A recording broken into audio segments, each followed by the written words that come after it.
Inawezekana hapo ulipo hujawahi kutumia sindano ya uzazi wa mpango, hujawahi kuweka kipandikizi au kijiti, hujawahi kutumia vidonge au pitu, au hujawahi kuweka kile kitanzi kule chini. Lakini swali kubwa ulilo nalo ni kwa nini mzunguko wako wa hedhi hauko sawa kama mwanzo?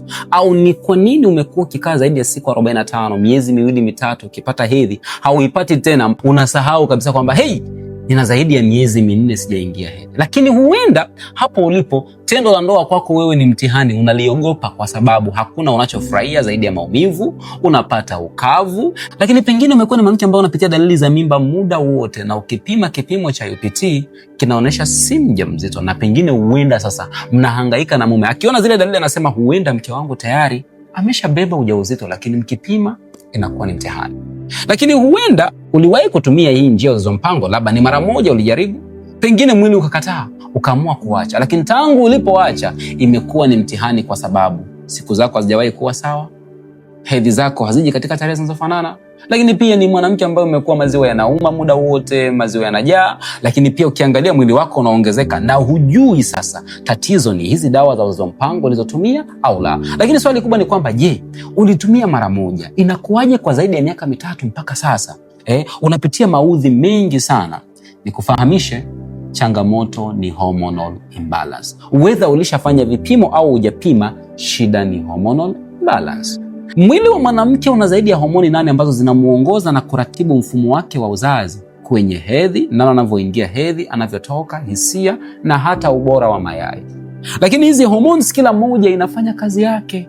Kuna ambayo inaratibu namna ambavyo mji wa uzazi unabomoka hedhi itoke, kuna ambayo inaratibu utokaji wa mayai yapevuke, kuna ambayo inaratibu hisia, kuna ambayo inatengeneza maziwa, na kuna ambayo inakuja kuhusika baada ya kubeba ujauzito, mimba ikue, ujifungue. Kwa hiyo inapotokea homoni moja kati ya hizi haiko sawa, haipo kiwango sahihi, pale ndipo tunaposema una hormonal imbalance. Na kwa kuwa sasa homoni hizi zinakuwa katika utaratibu tofauti, kwamba kuna kipindi zinapanda, kuna kipindi zinashuka, kuna kipindi zinapanda. Kwa hiyo ni ngumu kupima kipindi kimoja kwamba labda umetoka hedhi ukapima ukaambiwa homoni zako ziko sawa, kwa sababu huenda phase inayofuata labda ni ya kukaribia hedhi au ya kuingia kwenye ovulation, zile homoni ambazo zilikuwa ziko sawa zikashuka. Kwa hiyo sometimes unaweza kwa ulipima ukaambiwa kwamba homoni zako ziko sawa, lakini ukiangalia hizi dalili zote ambazo nimezitaja unazo. I'm here to tell you kwamba changamoto yako ni hormone imbalance, kwa sababu huenda ulipima homoni 2 au 3 au 4 au ulipima zote 8, lakini ulipima mara moja. Hiyo haitoshelezi kuonesha kwamba wewe hauna shida ya hormonal imbalance. Wengi niliowasaidia changamoto hii ni wale ambao walikuja kama wewe, daktari, ninaambiwa na hormone imbalance, lakini mbona naingia hedhi kawaida, mbona tarehe zangu hazibadiliki? Ni kweli hormonal imbalance hatuipimi kwa siku za hedhi kubadilika au mzunguko wa hedhi kuvurugika. Huenda wewe shida yako ni upevushwaji au upate ute, yes, una hormonal imbalance. Huenda wewe shida yako ni kwenye utendekaji wa hedhi, hedhi inakuja na maumivu makali, yes, una hormonal imbalance. Huenda wewe shida yako ni upevushwaji, una changamoto ya PCOS au kwa sasa tunaita polyovarian metabolic disorder, changamoto ambayo inasababisha wanawake wengi kuwa na dalili za kiume, lakini pia kushindwa kupevusha mayai na kutafuta watoto kwa muda mrefu au ujauzito na inashindikana. Lakini naamini huenda swali lako ni moja, je, hii changamoto inaweza kweli kuondoka? Kwa sababu huenda umejaribu matibabu ya sehemu tofauti, pengine uko nje ya nchi hapo ulipo, na umejaribu kuagiza dawa Afrika huku, pengine ni za kienyeji, ni supplement umetumia, hizo omega 3 umetumia hizo vitamin D, umetumia myoinos, lakini still bado zile dalili zimekuwa zikienda na kujirudia. Niko hapa kukwambia kwamba bado haujagusa kiini cha changamoto yako. Lakini pengine huenda ulizaliwa na changamoto ya hormone related disorder ambayo ni inherited, ulirithi. Kwa lazima upate mwongozo na program itakayosaidia kuregulate namna ambavyo mfumo wako wa tezi unafanya kazi, kurepair DNA ili seli zako zinazozalishwa ziwe katika sifa sahihi, lakini pia kufanya total hormonal restoration ili baada ya hapo usihitaji tena kutumia dawa za majira kupanga hedhi.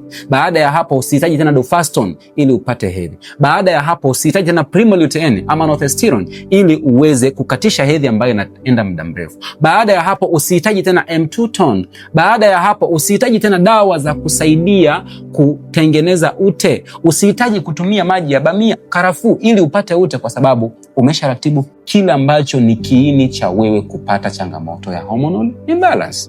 Uzuri ni kwamba kwa zaidi ya miaka 8 tumesaidia wanawake wengi sana ambao walikuwa na shida kama hizi, walioko ndani ya nchi, nje ya nchi na nje ya Afrika, kwa sababu programu hii inaweza kutumwa sehemu yoyote ile kwa sababu ni approved. Na kwa kuwa ni phase ya pili, manake ni kwa sasa nimetoa discount kwa wanawake wachache sana wa mwanzo ambao watahitaji kuingia kwenye hii program ndani ya siku 45 tu. Kwa maana kwamba utapata usimamizi wa mimi mwenyewe Dr. Ramo, nikikusimamia mwanzo hadi mwisho kuondokana na hii changamoto, nikikusimamia kwenye upande wa lishe, aina ya dawa unazotakiwa kutumia, lakini pia kama ni nyumbani ni home remedies za baadhi ya kutumia, lakini ambayo itaweza kutengenezea mazingira ya wiki ya mwanzo ukaanza kupata zile sifa za kawaida za kike. Yani ute wa uzazi ukaanza kupata, hisia ukaanza kupata, hedhi ulikuwa umekaa muda mrefu ianze kurudi, lakini pia ile hali ya kujikuta unachokia tendo iondoke, dalili za hedhi na mimba unazipata bila mimba iondoke, na zaidi kukuwezesha ndani ya kipindi cha tiba au baada tu muda mfupi ya kumaliza tiba uweze kufanikiwa kubeba ujauzito au mzunguko wako wa hedhi uwe sawa, na kuweza kujua siku hii ni mzuri, siku hii ni ya hatari ya ovulation. Kama huhitaji ujauzito ukaweza kutumia kalenda yako kupangilia mfumo wako wa uzazi. So nini cha kufanya? Baada ya kutazama shuhuda za hawa ambao wamesaidiwa kutokana na hii changamoto, chini kuna maelekezo namna ya kupata hii program katika gharama ambayo ni ya offer. Ni discount ambayo tumetoa kwa wanawake wachache sana, lakini pia na maelekezo namna gani ya kuweza kutumiwa.